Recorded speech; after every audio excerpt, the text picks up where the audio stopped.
T.S. Eliot, Portrait of a Lady, written 100 years ago.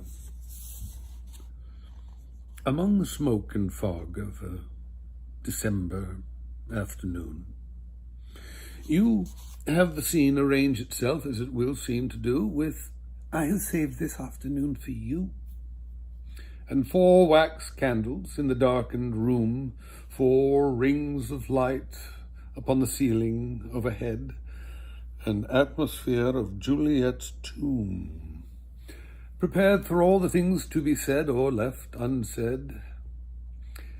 We have been, let us say, to hear the latest Pole transmit the Preludes through his hair and fingertips. So intimate, this Chopin, that I think his soul should be resurrected only among friends, some 2 or 3 who will not touch the bloom that is rubbed and questioned in the concert room. And so the conversation slips, among velleities and carefully caught regrets, through attenuated tones of violins mingled with remote cornets, and begins, "You do not know how much they mean to me, my friends, and how rare and strange it is to find in a life composed so much of odds and ends. For indeed, I do not love it. You knew? You are not blind. How keen you are. To find a friend who has these qualities, who has and gives those qualities upon which friendship lives. How much it means that I say this to you. Without these friendships, life, what cauchemar!" Among the windings of the violins and the ariettes of cracked cornets, inside my brain a dull tom-tom begins, absurdly hammering a prelude of its own, capricious monotone. That is at least one definite false note.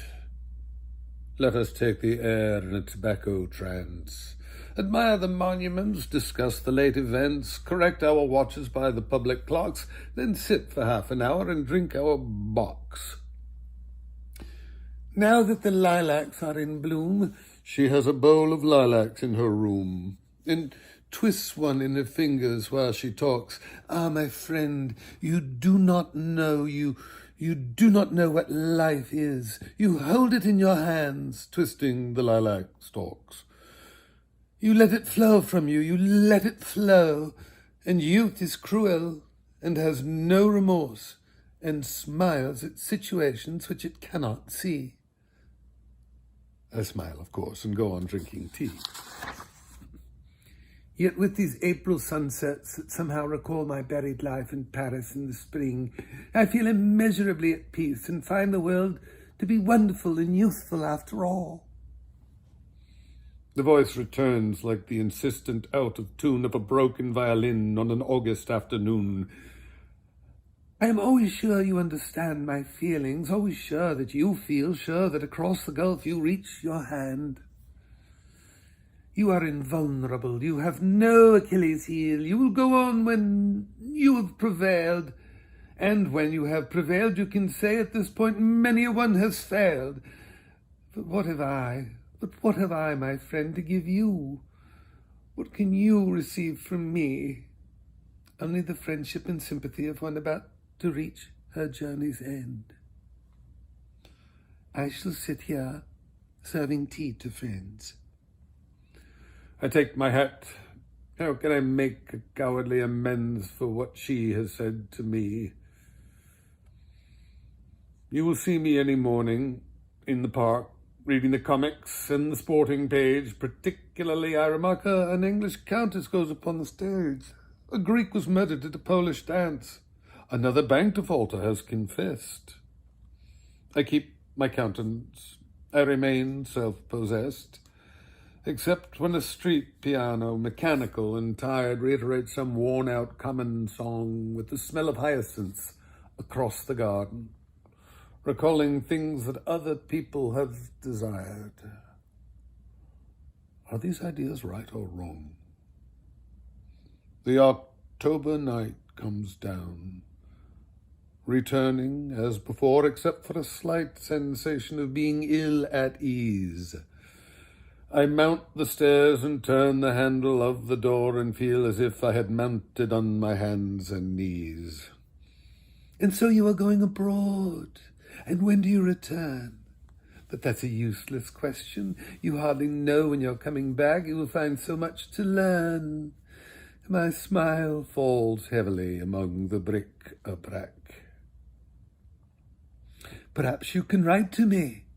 My self-possession flares up for a second. This is as I had reckoned. I have been wondering frequently of late, but our beginnings never know our ends, why we have not developed into friends. I feel like one who smiles and turning shall remark, suddenly his expression in a glass. My self-possession gutters, we really are in the dark. For everybody said so, all our friends. They were all so sure our feelings would relate so closely. I myself can hardly understand. We must leave it now to fate. You will write at any rate. Perhaps it is not too late. I shall sit here serving tea to friends. And I must borrow every changing shape to find expression. Dance like a dancing bear. Cry like a parrot, chatter like an ape. Let us take the air in a tobacco trance. Well, and what if she should die some afternoon? Afternoon grey and smoky, evening yellow and rose. Should die and leave me sitting, pen in hand, with the smoke coming down above the rooftops, doubtful for a while, not knowing what to feel, or if I understand, or whether wise or foolish, tardy or too soon. Would she not have the advantage after all? This music is successful with a dying fall. Now that we talk of dying, and should I have the right to smile?